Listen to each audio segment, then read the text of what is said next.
My wife's secret second family was exposed by a birthday card my daughter found.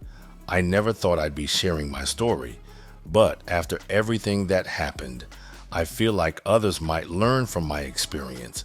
I'm Mark, 42 years old, and I own a small chain of pet supply stores in Minnesota. My wife, Deborah, 39, worked as a veterinarian at a local animal hospital. We met 15 years ago when she came into my first store looking for specialty food for her cat.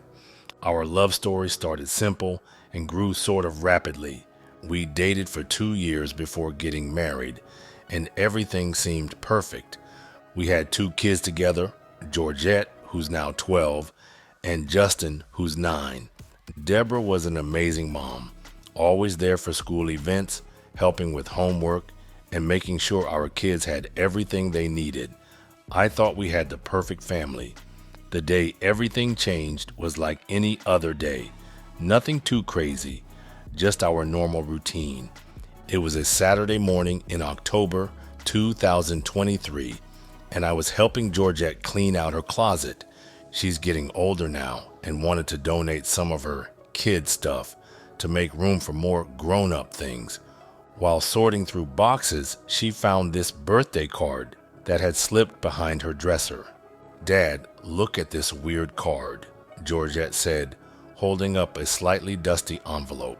It says, "Happy birthday to my other daughter" on the front.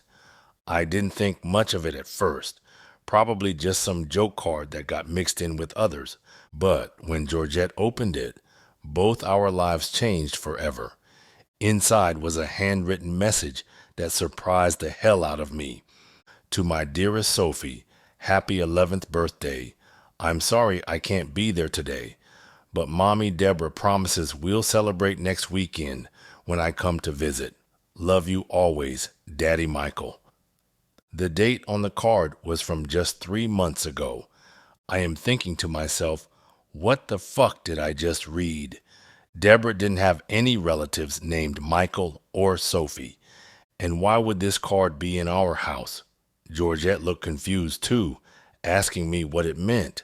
I told her it was probably just mixed up with our mail and asked her to keep cleaning while I went to check something. I was in a daze and my heart was beating fast as I went to our home office. Deborah was at work that day. At least that's where she said she was. Over the years, she occasionally had to work weekends for emergency cases at the animal hospital. I never questioned it because, well, animals get sick on weekends too, right? I started going through our files, looking for anything suspicious. That's when I found a small, locked box in the back of her desk drawer. I'd never seen it before, and it took me almost an hour to find the key hidden inside an old photo album. Inside were documents that shattered my world. There were birth certificates, photos, and letters, all evidence of another family. Deborah had another daughter, Sophie, who was 11. She'd been living a double life for over a decade. The photos showed Deborah with another man, Michael, and their daughter, Sophie. They looked happy, like a real family. There were birthday parties, Christmas mornings, and vacation photos, all dated during times Deborah told me she was at veterinary conferences or working emergency shifts. I felt physically sick. How many times had she kissed me goodbye, saying she was going to work, only to drive to her other family? How many holidays had she split between us, making excuses about having to work? The more I dug, the worse it got. I found lease papers for an apartment about 40 minutes away. Bank statements showed regular transfers to another account. There were even school documents for Sophie. She went to a private school in another district. My mind was racing. Should I confront Deborah immediately? Should I hire a private investigator? Should I talk to a lawyer first? I needed proof that couldn't be denied or explained away. I decided to do something risky. I called Deborah's animal hospital and asked to speak with her. The receptionist told me Deborah had taken a personal day. As soon as I hung that phone up, my heart was racing. She told me she had emergency surgery scheduled. Using the address from the lease papers, I drove to the apartment. Sure enough, Deborah's car was parked outside. I sat there for hours, taking photos and videos with my phone. Around 5 p.m., she came out with a man and a young girl, Michael and Sophie from the photos. They were laughing, carrying shopping bags. They looked like any normal family. I followed them to a restaurant, taking more photos. Through the window, I could see them celebrating something. Sophie was wearing a party hat. It was like watching a bizarre alternate reality version of my wife. When Deborah came home that night, she acted completely normal. She told me about the difficult surgeries she'd performed, asked about the kids' day, and kissed me goodnight like nothing was wrong. I barely slept that night, lying next to a stranger who'd been living a lie for over a decade. The next day, I took the kids to my parents' house, telling them we needed to have a serious talk with Mom.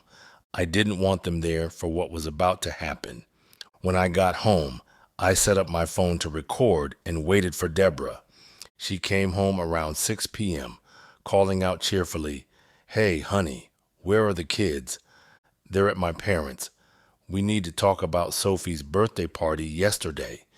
The color drained from her face.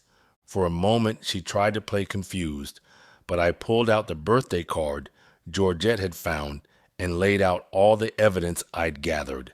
"How long were you planning to live this lie?" I asked. "Were you ever going to tell any of us?" Deborah broke down crying, but her tears didn't move me. She tried to explain how it started. She'd been dating Michael before she met me, found out she was pregnant, but didn't tell him. Then she met me, fell in love, but couldn't bear to give up either family. So she created an elaborate web of lies to keep both lives going. "I love all of you," she sobbed. "I couldn't choose.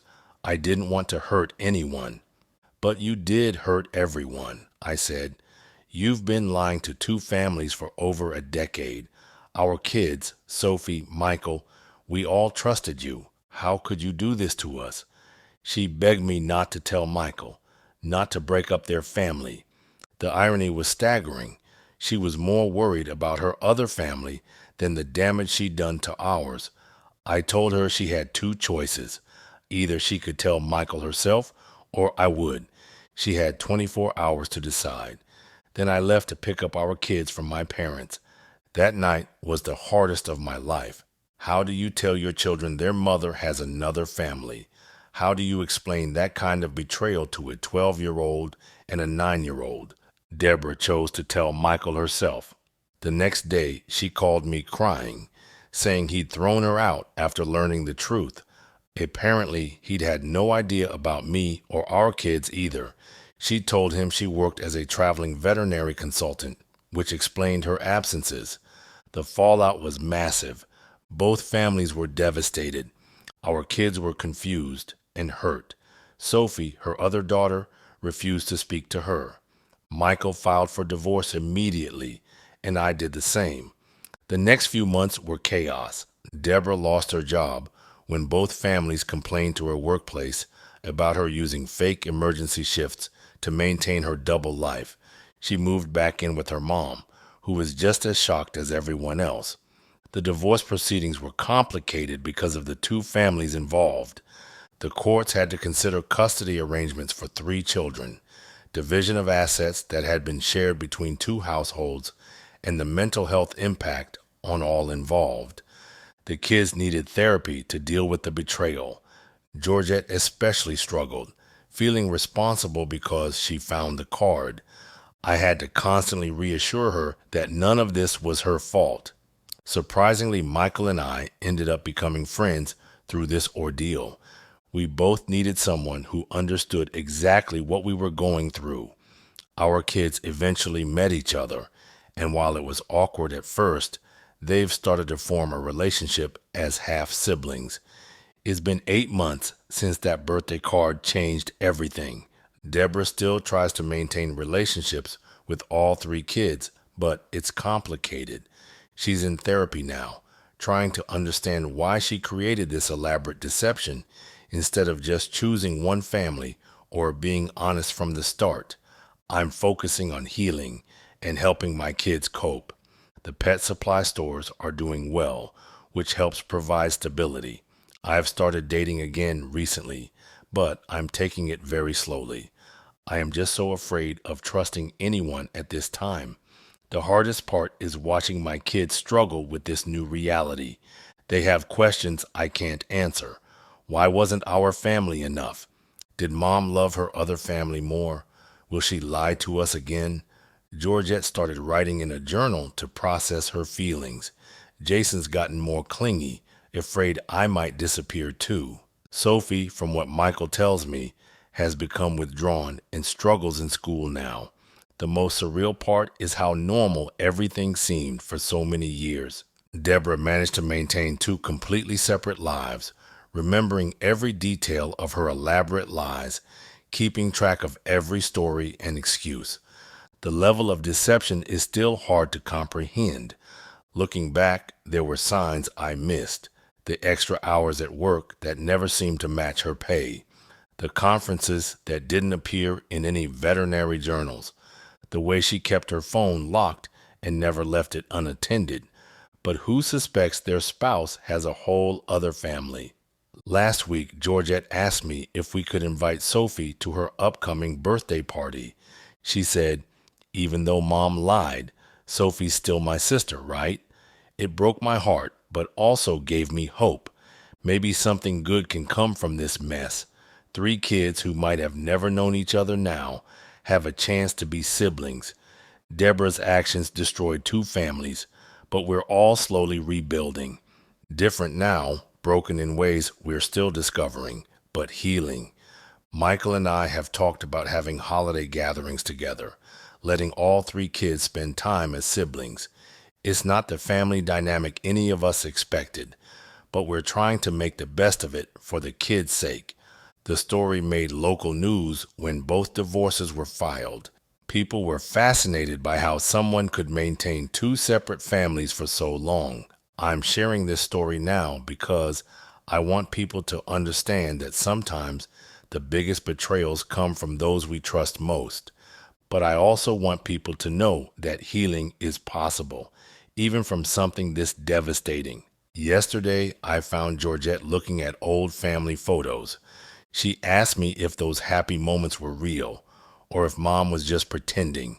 I told her the happiness in those moments was real, even if mom was living a lie. Sometimes the truth is complicated like that. I don't hate Deborah anymore. I pity her.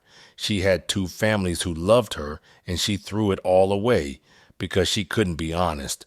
Now she has 2 ex-husbands, 3 kids who struggle to trust her, and a reputation she'll never fully recover. The pet supply stores have become my sanctuary. Focusing on work helps keep my mind off everything else. The regular customers who've known us for years still ask about Deborah, and I've gotten better at giving the short version. We're divorced. She had another family. The kids are coping. Michael and I meet for coffee every week now. We're trying to coordinate custody schedules so all 3 kids can spend time together. It's strange to think that my wife's betrayal led to an unexpected friendship, but life is full of surprises. As for me, I'm taking it one day at a time. The trust issues are still there, but I'm working through them in therapy. The kids are my priority now, and seeing them start to heal gives me hope for the future. If there's one lesson in all of this, it's that the truth always comes out eventually. A single birthday card brought down the elaborate house of lies Deborah had built. Now we're all picking up the pieces, trying to build something new from the wreckage of 2 broken families. But we're surviving, different, but surviving, and maybe that's all we can ask for right now. Well, this was a wild one. That's all I'm going to say. Now, I want to address something. I started my channel almost 5 years ago in mid-2020. As most of my OGs know, I don't post bullshit, and I don't usually repost stories that go around 1,000 times. Most of the stories I get, people send them to me through my email or when I'm at the gym, or I'm just out and about. I actually tell people about my YouTube channel. But if you watch certain YouTube videos, a lot of creators are telling people not to tell people about your channel. In my case, it seems to be working. And when I tell people about my YouTube channel, the comment I mostly get is, "Man, I have a story for you." Another thing, stop telling me how to run my channel. I had one person tell me that if I go off on someone, I will lose a lot of followers. Listen, I don't give a fuck about that. If you want to unsubscribe, be my guest. I didn't take shit in the military, and I won't take shit on this platform.